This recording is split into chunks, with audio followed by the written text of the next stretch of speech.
Hola, en esta oportunidad quisiera compartir con ustedes un tema muy importante, algunas técnicas de afrontamiento para poder enfrentar el estrés y poder superarlo. Para los que no me conocen, mi nombre es Cristina Vargas Dávila, soy psicóloga de profesión y me dedico a ayudar a las personas a resolver sus problemas y a ser plenos en su vida. Muy bien, para continuar, entonces empecemos. Algunas técnicas de afrontamiento que a veces sin querer las aplicamos o porque no las conocemos nos salen naturalmente, o algunos que ya las conocen pues las aplican para poder enfrentar sobre todo situaciones estresantes que desbordan nuestros límites o recursos que tenemos, ¿no? Entonces, primero tenemos que conocer qué es una técnica de afrontamiento. Las técnicas de afrontamiento han sido definidas por un señor llamado Lazarus y Wolfgang también, ¿no? Esto ya fue en 1986. Ellos hablaban de que las técnicas de afrontamiento son pues esfuerzos que hace una persona, ¿no? Pueden ser esfuerzos cognitivos, conductuales, para poder cambiar o desarrollar o manejar las demandas internas o externas que se nos presentan, ¿no? Que pueden ser ya excedentes o rebasan pues nuestros recursos para poder afrontar las situaciones. Entonces, viendo desde este punto de vista, tenemos que saber afrontar las situaciones y muchas veces no sabemos qué hacer y no conocemos algunas técnicas que nos puedan ayudar a hacerlo. Entonces, en esta oportunidad quiero comentarte algunas de ellas. La más conocida es pues el afrontamiento directo, que no necesita ningún problema, ¿no? Son personas muy resueltas las que confrontan una situación, ¿no? Hacen una pequeña negociación, ¿no? Para que queden bien o lo resuelvan. Y por último, la retirada, ¿no? Se van y se olvidan del problema. Es lo más normal que pueda pasar en una situación. Pero hay personas que no lo hacen de esa manera, ¿no? Por ejemplo, el afrontamiento defensivo, ¿no? Hay personas que suelen defenderse. Entonces van a usar mecanismos de defensa. Por ejemplo, la negación. Van a negar. En este caso que estamos viviendo, si te dicen que tienes el virus, primero entras a una etapa de negación. Crees que no te va a pasar nada, que la prueba fue un falso positivo, ¿no? Entonces, al momento de no aceptar una situación, estás pasando pues por este mecanismo de defensa que es la negación. Luego viene la represión, ¿no? Te guardas ahí, te callas, tienes vergüenza de contarlo, de decirlo y de que todos se enteren y empiezas a reprimir y a guardar tus emociones y tus sentimientos, cólera, ira, ¿no? Incertidumbre, y no puedes manejarlo y empiezas a reprimir. Otras personas suelen proyectarlo también. Entonces empiezan a sacarlo y empiezan a ver el problema en la otra persona, ¿no? Y empieza a querer pasarle su problema a otro y tal vez empiece a buscar culpables o empiece a ver pues quién lo ha contagiado y en vez de hacer algo al respecto, ¿no? Y por último podrían ser los desplazamientos también. Le paso el problema a otro lado y no lo resuelvo, ¿no? Entonces estos mecanismos de defensa a veces aparecen como para afrontar un problema, pero no es lo ideal, ¿no? No es adecuado. Entonces, ¿pero qué pasa cuando nos enteramos que tenemos una enfermedad o en este caso que vivimos estamos contaminados con el COVID, ¿no? Entonces, las técnicas de afrontamiento pueden estar centrados, por ejemplo, en el problema, ¿no? Y puede ser dirigido al problema. Es, por ejemplo, cuando la situación queremos que cambie, ¿no? Queremos que se modifique porque nos sentimos amenazados, ¿no? Lo vemos como un medio desafiante, ¿no?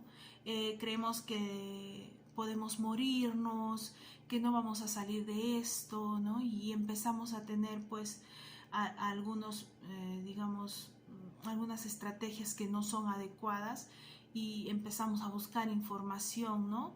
Sobre el tratamiento, a seguir hábitos saludables, ¿no? Y ahí empezamos tal vez adecuadamente a hacer bien las cosas y algunos exageran y empiezan a automedicarse y empiezan a querer pues mitigar los efectos del virus y en vez de ayudarse pues se hacen daño, ¿no? Entonces estas técnicas de afrontamiento dirigido a un problema, ¿no? Siempre es el mejor de todos porque estás enfocado en el problema y no estás desviado en otras cosas, ¿no? Solo buscas eliminar malestares, qué sé yo, o eliminar tus síntomas o menguarlas un poco a través pues de ayuda profesional médica o psicológica en el caso de que sea emocional, ¿no? Muy bien, ahora tenemos el afrontamiento dirigido a la emoción, ¿no? Hay personas muy emocionales que todo lo afrontan expresando sus emociones, ¿no? Es más probable que aparezca cuando el paciente cree que nada puede hacer para cambiar su situación, ¿no? Se intenta adaptar al estrés, ¿no? Y a las emociones negativas que van asociando con la enfermedad, ¿no? Entonces, si ya están con el COVID, pues dicen, bueno, ¿qué puedo hacer, no? Hay pacientes que niegan por completo la gravedad también, ¿no? De la enfermedad y la necesidad de tratamiento poniéndose en peligro, ¿no? Ponen en peligro su vida porque no quieren cumplir con el tratamiento médico, ¿no? Creen que, no, yo me tomo en mi casa mi ajos, mi quión y no pasa nada y lo dejan pasar por alto y la enfermedad puede ir avanzando, dañando sus pulmones por querer controlar o afrontar la enfermedad de una manera inadecuada, ¿no? Entonces, cuando el paciente está negando su enfermedad, adopta una actitud pasiva, ¿no? Y no se cuida. Digamos, no se alimenta bien, igual sigue saliendo a la calle, no usa protección y puede estar contaminando a otras personas, ¿no? Este tipo de actitudes son muy frecuentes en los pacientes con enfermedades como el cáncer, ¿no? O enfermedades cardíacas, pero en este caso también se está viendo en pacientes con COVID que niegan totalmente, no quieren aceptar que están con la enfermedad y no están tomando medidas, ¿no? De precaución, sobre todo para evitar la multiplicación de la enfermedad en otras personas, ¿no? El contagio. También tenemos un afrontamiento cognitivo o conductual. Acá hay que reconocer las diferencias entre la respuesta a nivel cognitivo, ¿no? Que es todo lo que pensamos, ¿no? Todo lo que razonamos y bueno, pues en esto incluye los pensamientos, ¿no? Pensar, rezar, esperar que ocurra un milagro tal vez, ¿no? Entonces hay personas que dicen, no, si Dios quiere me sanaré, ¿no? Y no van a atenderse a un centro de salud porque creen que va a ser a la de Dios, ¿no? Y no está bien, no podemos atentar contra nuestra salud. Si ya tenemos la enfermedad, hay que buscar ayuda o si tenemos algunos síntomas, hay que ir a hacernos la prueba, ¿no? Ahora es fácil, en un solo día te dan el resultado y puedes pues atenderte a tiempo, ¿no? Entonces, hay personas, por ejemplo, que es conductual, ¿no? También empiezan a rezar, empiezan a hacer sus misas, qué sé yo, pero eso no quiere decir que esté mal, ¿no? Sin embargo, solo hacen eso. El problema es que están queriendo minimizar la enfermedad, ¿no? El problema y quieren pues taparlo con algún rezo y eso no va a pasar, ¿no? Necesitamos atendernos porque esta es una enfermedad física, no es una enfermedad cognitiva o psicológica, es una enfermedad física que está atacando a nuestros pulmones en su mayoría y está afectando nuestro cuerpo, así que no podemos dejarnos llevar por un afrontamiento cognitivo o conductual nada más y decir que todo va a pasar, ¿no? Entonces, en ese caso no está bien. También hay personas que afrontan, digamos, tienen un afrontamiento activo o otras pasivo, ¿no? Lo contrario. Entonces, las estrategias activas son aquellas, por ejemplo, las personas inician activamente algo con la finalidad de disminuir o de desaparecer el malestar, ¿no? Por ejemplo, distraen su atención de forma consciente, ¿no?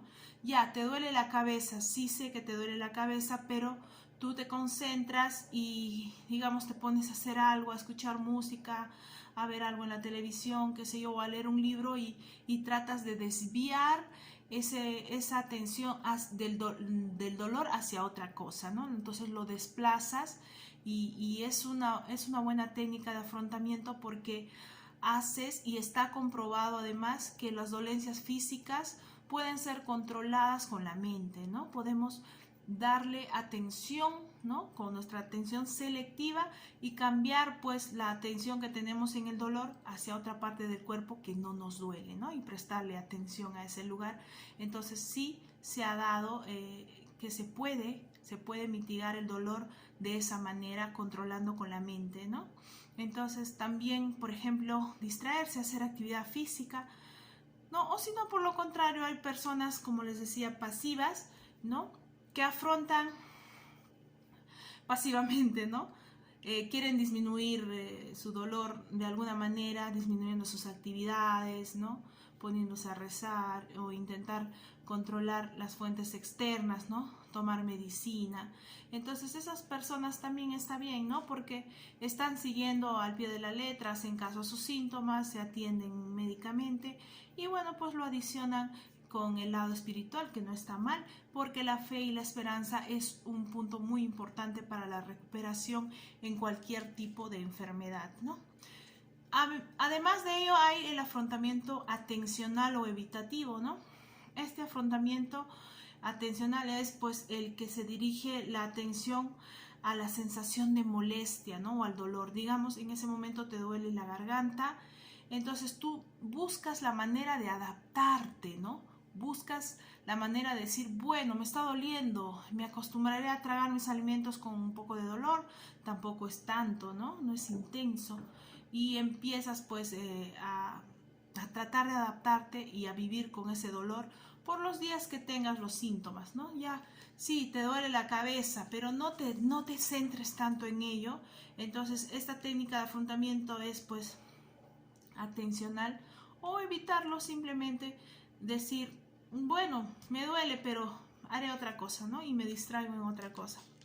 Las estrategias evitativas son las que buscan no pensar o actuar sobre ella, ¿no? Por ejemplo, no sé, me está doliendo, es la sensación de dolor, pero yo busco hacer otra actividad. Entonces, esa técnica es muy buena también, distraerse con otras cosas, ¿sí? El afrontamiento adaptativo también es un punto a destacar aquí porque esto nos resulta fácil, ¿no?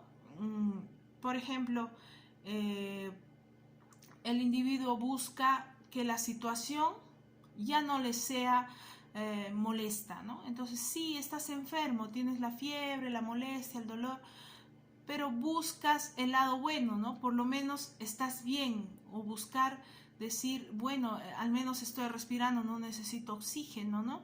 O si estás con oxígeno, pensar, pues, bueno, estoy con oxígeno, pero todavía estoy con vida, al menos respiro, siquiera con el oxígeno. Entonces, tratar de adaptarte a la situación y verle el lado bueno a lo que estás viviendo, ¿no? Tampoco se trata de desesperarnos y pensar de que ya es lo último que nos está pasando y traer pensamientos negativos. Entonces, estas estrategias o tipos de afrontamiento que las personas viven, pueden haber algunas entre ellas que puedan ser muy buenas, ¿no? Aplicarlas en cualquier esquema de tu vida, en cualquier problema que tengas, ¿no? Estas estrategias, por ejemplo, la estrategia activa, con las que el individuo pues se va a mostrar activo, ¿no? De cómo va a resolver su problema. O sea, no va a quedarse quejando ni nada, sino va a decir, a ver, ¿qué hago para mejorar? A lo mejor busco una información en internet, en Google, ¿no? A ver, ¿cómo adiciono mi tratamiento médico? ¿Qué más puedo beber? ¿Puedo consumir a lo mejor algo natural para aliviar un poco los síntomas que estoy teniendo, ¿no? Los malestares. Entonces, esa es pues una estrategia activa, ¿no? Buscar qué hacer para mejorar en este momento y disminuir pues un poquito el dolor de la enfermedad, ¿no? O la molestia que está causando. Las estrategias de distracción son muy buenas, como ya las mencioné, ¿no? Hay muchas formas de distraerse, ustedes sabrán qué les gusta hacer, ¿no? Y tratar pues de no pensar en cosas que van a hacer que le recuerde que está enfermo, ¿no? Tratar de distraerse y hacer otras actividades a lo que puedan. Tampoco hay que exagerar porque siempre el doctor COVID te va a decir, pues, no, que tienes que guardar reposo, así que ve las distracciones que incluya el reposo, ¿no? Leer un libro, escuchar música, eso va a hacer que mitigues un poco esa sensación de estar pendiente del dolor o de la molestia. Y bueno, pues estas técnicas para adaptarse a veces se agravan cuando la persona llega a hospitalización, ¿no? Entonces, ¿qué hacer si ya me hospitalizan, ¿no? Por el COVID, ya estoy muy mal, a lo mejor me está faltando el oxígeno. Y es raro que yo les comente esto, pero no sabemos en realidad en qué momento vamos a enfermar de gravedad con este virus. Puede que ya haya superado la enfermedad, pero hay muchas personas que han vuelto a recaer, así que tienes que saberlo. Yo sé que no es bonito hablar de qué te pasaría en un caso grave, ¿no? Pero tienes que estar preparado. Entonces, lo más normal es que la persona hospitalizada tenga ansiedad, ¿no? El paciente hospitalizado empieza a sentir ansiedad. ¿Por qué? Porque no sabe qué le espera, ¿no?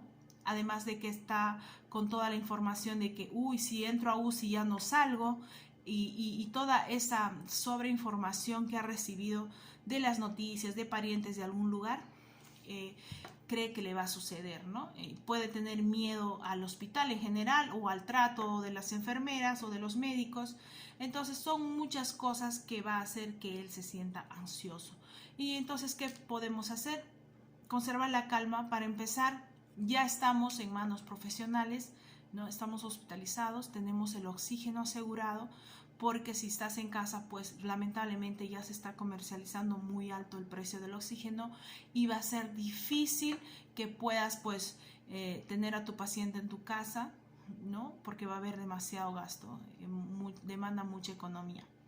Entonces también podría ser que tengas tú el miedo a quedar mal con secuelas, ¿no? Tener miedo a que qué me va a pasar después si me recupero, ¿no? Porque por ahí he escuchado que empiezan a delirar, a tener alucinaciones o tienen un daño hepático o al riñón o a los pulmones, ¿no?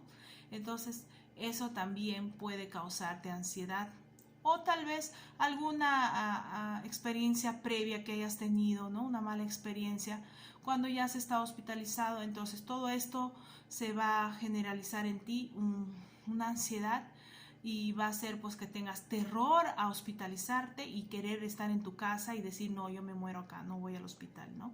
Entonces esa es una creencia errónea. Por favor, los que se enfermen, no se queden en casa, atiéndanse ni bien tengan el primer síntoma a la enfermedad, ¿no? Y usar esas técnicas de afrontamiento que les dije, ¿no?